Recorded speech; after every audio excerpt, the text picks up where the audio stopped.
selamat datang di YouTube channel gue Cerita Ola. Dan kali ini gue mau cerita apakah gangguan cemas bisa disebabkan oleh faktor keturunan juga. Jadi kemarin gue nonton YouTube-nya Dr. Andri dan kebetulan Dr. Andri pun membahas apakah gangguan cemas merupakan keturunan keluarga. Jadi gue terinspirasi sama beliau dan kali ini gue mau membahas dari segi pasien karena kebetulan gue pun merasa kalau nyokap gue itu juga menderita gangguan cemas dan juga sempat mengalami beberapa kali panic attack. Tapi waktu itu gue masih SMA, jadi gue nggak terlalu ngerti apa itu panic attack dan gue pikir nyokap gue tuh cuma lebay aja. Memang kalau misalnya orang yang nggak ngerti ngelihat orang ngalamin panic attack itu pasti dianggapnya lebay, seperti psikosomatis pun mereka pasti menganggapnya lebay. Kalau menurut gue sih ya bisa jadi gue mengalami gangguan cemas itu karena keturunan dari nyokap gue. Tapi gangguan jiwa itu sendiri banyak penyebabnya, bisa jadi memang dari faktor genetik juga. Nah, yang kedua bisa juga pola asuh, ketiga juga kecemasan, bisa juga karena trauma.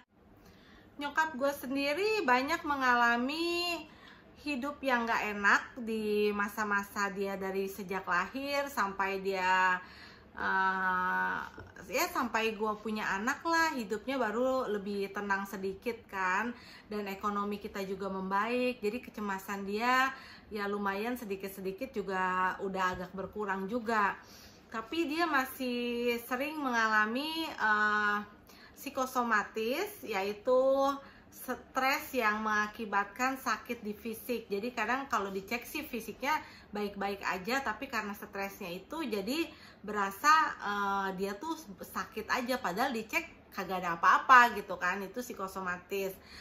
Tapi gue ajak juga nyokap gue untuk berobat dengan Dr. Andri.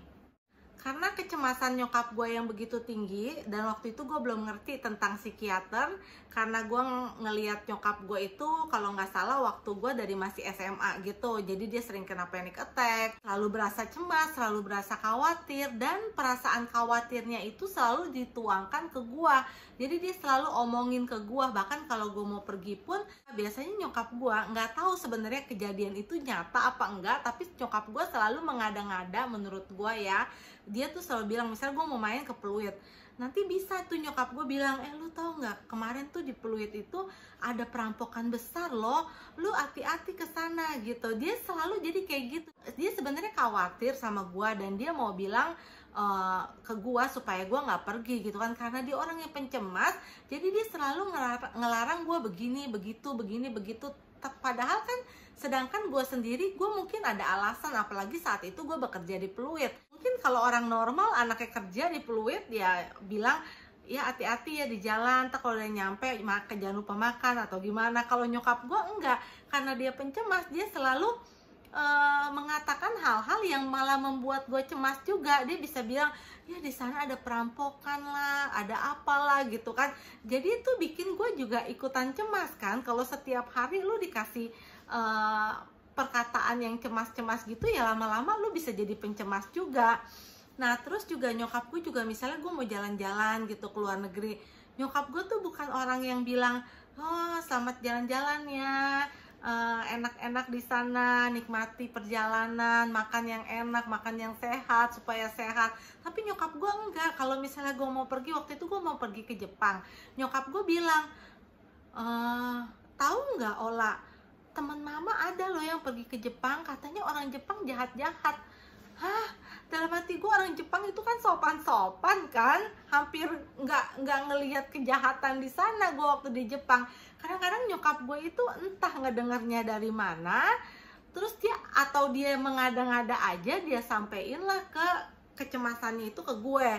Dan gue akhirnya nggak tahan juga kan, karena gue begitu terus, gue dikasih kecemasan yang akhirnya gue setiap deket dia tuh bawaannya maunya cemas mulu kan. Bahkan gue tuh sampai nggak bisa ngedenger suara dia karena gue udah takut duluan, udah trauma duluan sama suara dia.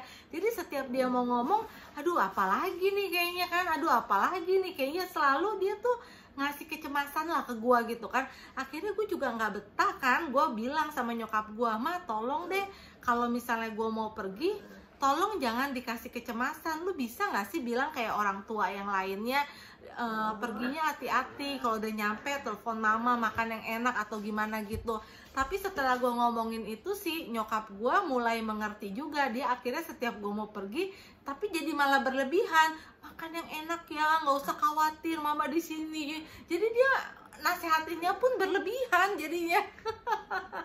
Karena dia selalu cemas ya. Kalau gue dapet telepon dari dia atau gue ada di sebelah dia, harusnya gue ngerasa nyaman, gue malah merasa cemas terus kalau ada dia. Bahkan kadang-kadang kalau gue lagi nggak enak badan atau lagi ada masalah di kantor ataupun masalah sama temen gue, terus gue harus deket-deket sama nyokap gue, kadang-kadang tuh gue ngerasa jadi makin cemas dan kadang-kadang bisa sampai nimbulin panic attack gitu. Jadi gue bisa kena panic attack gara-gara nyokap gue. Sebenarnya sih gue maklum, akhirnya gue maklum nyokap gue mengalami itu semua karena dia pun waktu kecil mengalami masa kecil yang kurang enak.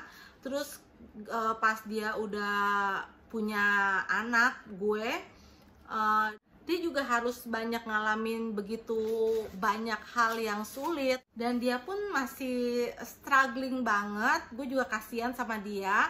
Mungkin juga jadi gua rasa ya karena itu juga, jadi memang mama gue juga nggak bisa mengobati kecemasan dia karena dia nggak ngerti. Jadi akhirnya gue yang jadi korbannya. Tapi gue juga berpikir sih, karena gue udah berobat ke psikiater, gue juga menemui psikolog, dan gue juga udah makin dewasa dan gue akhirnya belajar juga dari penyakit gue kan, dari gangguan cemas dan depresi gue ini. Gue akhirnya juga bisa mengerti tentang trauma juga.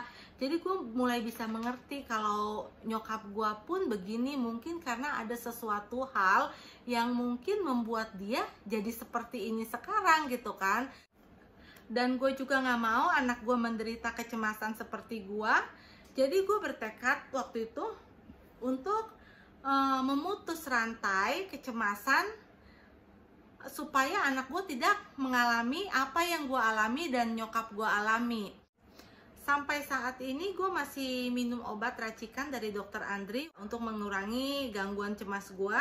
Tahun 2018 sih gue masih mengalami gangguan cemas yang parah banget, dan sekarang gue masih minum obat hanya untuk maintain saja, karena ketika gue tidak minum obat gue mulai berasa gelisah lagi dan itu mungkin akan membuat aktivitas gue terganggu. Jadi gue masih tetap mengkonsumsi obat dari psikiater. Jadi segala usaha gue lakukan supaya kecemasan-kecemasan yang gue alami, mungkin juga karena faktor keturunan, mungkin juga karena pola asuh nyokap gue yang seperti itu, yang selalu memberikan kecemasannya ke gue, atau bisa jadi memang karena trauma gue di masa lalu. Tapi gue gak mau anak gue juga mengalami kecemasan itu, makanya gue mau putus mata rantai itu sampai di gue aja, biar sampai gue aja yang mengalami, ya memutusnya dengan cara gue terus berobat, gue terus menemui psikolog, gue juga melakukan self therapy, dan gue pernah menjadi vegetarian dengan tujuan untuk mengontrol emosi gue,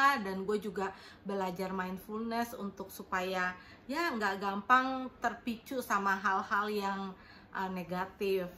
Ya, semoga kalian juga jika mengalami kecemasan, kalian perhatikan juga, misalnya kalian mendapat kecemasan itu dari ibu kalian atau bapak kalian yang pencemas, atau misalnya didikan mereka terlalu keras, ya kalian usahakan itu putus sampai di kalian saja. Kalian belajar menyadari gejala-gejala gangguan cemas itu sendiri sehingga bisa ditangani lebih tepat oleh psikiater maupun psikolog. Supaya ya nanti kalian, misalnya kalian punya anak, jangan sampai anak kalian juga mengalami kecemasan, karena itu nggak akan pernah putus kalau tidak ada tekad dari kita untuk memutus mata rantai tersebut. Dan gue gak bosen-bosennya untuk mengingatkan kalian supaya gak malu untuk berobat ke psikiater ataupun menemui psikolog untuk melakukan konseling ataupun psikoterapi. Karena kecemasan ini yang termasuk dalam gangguan jiwa ini bukanlah aib. Ini bukan gila.